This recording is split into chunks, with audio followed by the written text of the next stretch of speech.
everyone, and welcome back to Anne's Family Recipe. Today I'm making a bunch of savory and sweet Christmas treats, all using Ritz Crackers. If you're new to my channel, don't forget to subscribe and give this video a thumbs up. Now let's get assembling our delicious Ritzy treats. So I have my sleeve of Ritz Crackers here, and I'm just gonna spread them out on my baking tray that I lined with a silicone baking mat, and I'm gonna put a bunch of different toppings on all of these that will be sweet treats.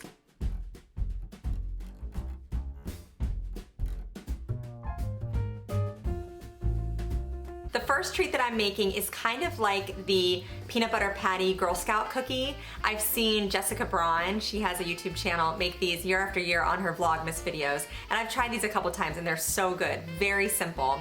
So I'm just taking the Ritz cracker, I'm gonna spread a little bit of creamy peanut butter onto it, and then we'll dip those into melted dark chocolate wafers.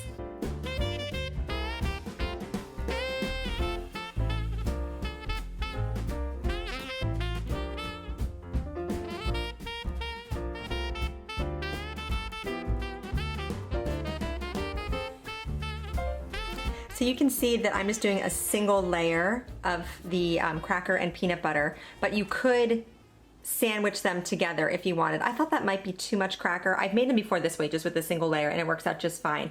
Once you dip them in the chocolate, it kind of smooths out that layer of peanut butter anyway.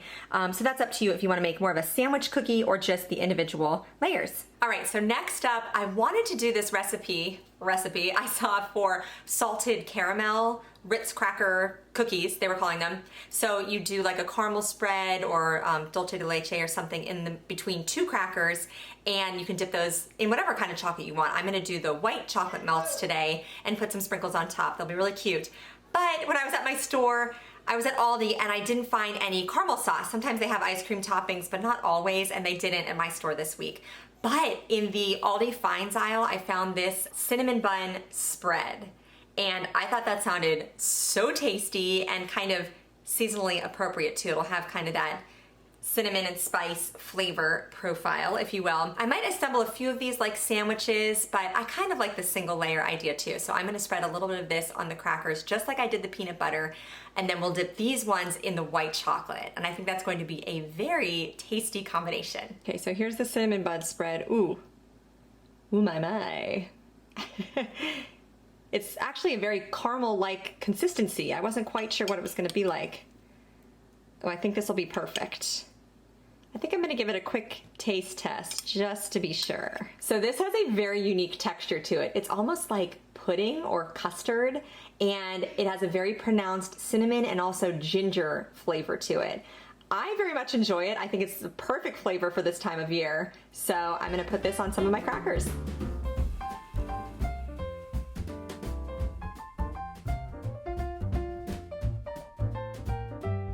I am a little bit nervous about this consistency though, as far as dipping these in the white chocolate. The peanut butter I know holds up in the melted chocolate where it won't make a mess, but this is a little bit thinner, slightly more almost gelatinous-like, so I think I might make these into the sandwiches.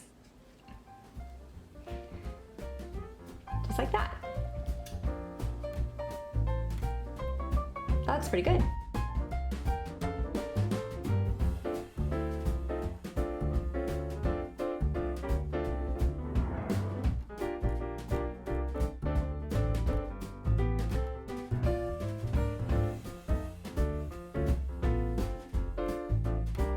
Another filling you could use inside these is Nutella. That, of course, would be delicious as well. I like using these melting wafers for coating any chocolate candies or like chocolate covered pretzels that I might make. They just make a really nice, they have a nice consistency once they harden up. These are the white melting wafers, but you could also use almond bark, which incidentally does not have an almond flavor. There's no almonds in it. You could also use regular chocolate chips. What I like to do is if I'm melting just semi-sweet chocolate chips or something like that, I'll add maybe a teaspoon or two of coconut oil or vegetable shortening into it, and then as I'm melting them in like 30-second increments in the microwave, you stir it and the oil kind of blends with the chocolate and makes a really nice consistency as it's hardening on whatever you're coating. So that's just a little tip. And I'm gonna get my sprinkles ready now too, because if you're gonna put any decoration on top, whether it's flaky sea salt, which would be great with that salted caramel that I mentioned before, and also I think that'd be good with any of these, just that salty sweet taste combination I love. You want to put the sprinkles or your toppings on while the melted chocolate is still wet. Otherwise they won't stick. Okay, so I'm gonna get this ready to go, melt some of my chocolate coatings, and then we'll dip all of these yummy treats.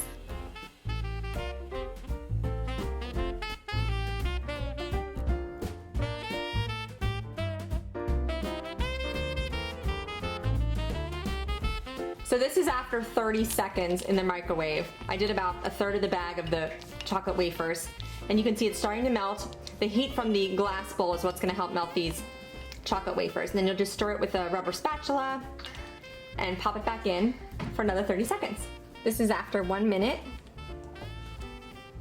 That might be all we need. Let's see if I can get these little bits to melt completely.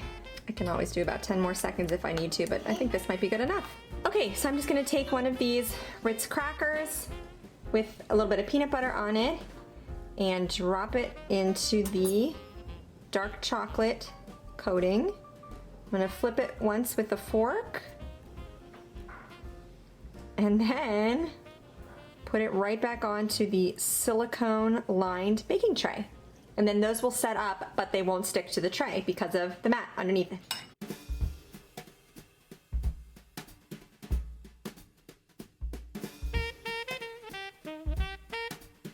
Okay, I guess I probably should have tapped the first one. You do want to tap off some of the excess or else it's going to be a little bit thick. See how much smoother that one is? Yeah, that's probably better. Not that that's going to be bad, but that is a lot of chocolate on there.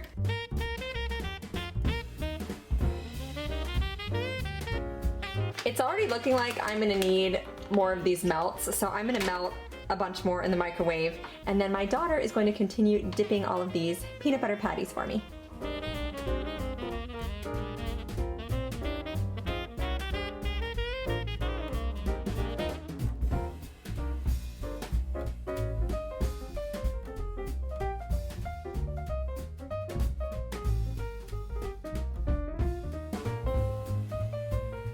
The peanut butter is melting ever so slightly into the chocolate, which is totally fine, but I just wanted to make note of that. You might not be able to use it for other treats if you don't want a peanut buttery flavor in your chocolate as you coat your other treats. Hey Maggie Moo. Well, you may think she's all cute and innocent, but Margaret just knocked all of these sprinkles out of my hand onto the floor, so we just have to clean those up real quick. Next, I'm gonna melt the white chocolate wafers for my cinnamon bun spread sandwich cookies. 30 seconds, and then this is after 1 minute.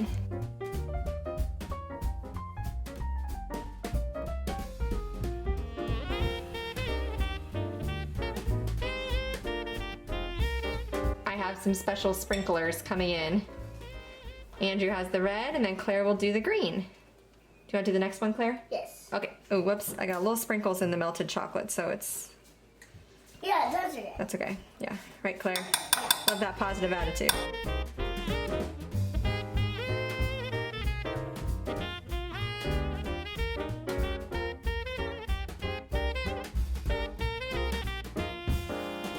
I have a little more of the dark chocolate left from the peanut butter one, so I'm just going to do the last 3 in that. And I think it'll taste really, really good together. For the last Ritz cookie, I'm making a Thin Mint dupe. So yet another Girl Scout cookie reference.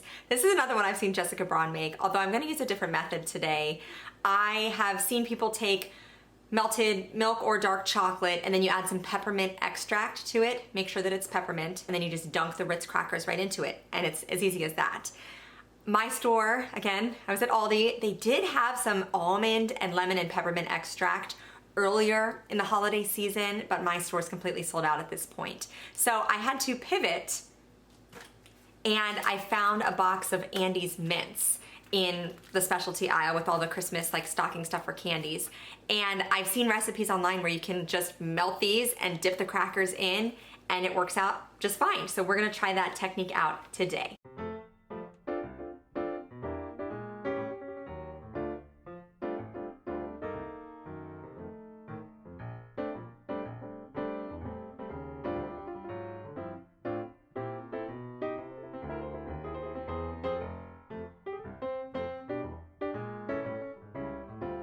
Mint is not necessarily my preferred choice for a sweet treat. However, I think I'm really gonna like the thinness of these, because you can kind of just pop these.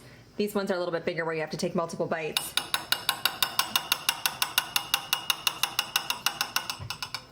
I do really like Andy's mints though, they're so creamy. It's kind of a nice little shortcut 2-ingredient treat.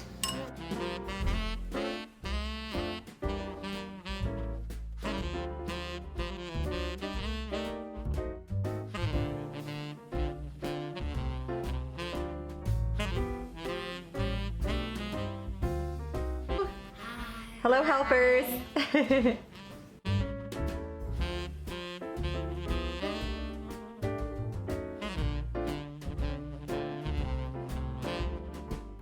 This cinnamon bun spread with the white chocolate on the outside is so good. That sweet and salty combo from the crackers and then the spread is really yummy, very festive flavor. But like I said before, you could do Nutella, you could do caramel with a little bit of extra flaky salt on top. Really, you could put a lot of things in here and it would be delicious. I also made this appetizer just with a wheel of brie and some Ritz crackers and different jams. So you can eat the rind on brie, but you don't have to. You can always cut that off because it is a little bit bitter, but it does add a nice texture. And with the sweetness of the jam, I kind of like the bitterness, so I kept it on. Also, I was working very quickly that day, so it was a little bit easier for me. So I just put a little square of brie on the top of each Ritz cracker that I put on a parchment paper lined baking sheet. Then I grabbed whatever jam I had in the fridge. I really wanted to get fig jam at Aldi, but they were out. They have like a charcuterie end cap this time of year, and it had been picked over a little bit at my store, so they didn't have it, but that would be perfect here. But I used raspberry, strawberry, and orange marmalade, and they all tasted so good. So you can just pop these in the oven at 350 degrees for 5 minutes at most. Keep your eye on them. You just want the cheese to start to melt and ooze a little bit. And then you'll put the jam on top. My husband is a huge fan of brie cheese, so between the two of us, we devoured these very quickly. Okay, I'm gonna try one with the raspberry jam. They look amazing. And they are so good. Thank you so much for joining me here today in my kitchen, and I'll see you again soon.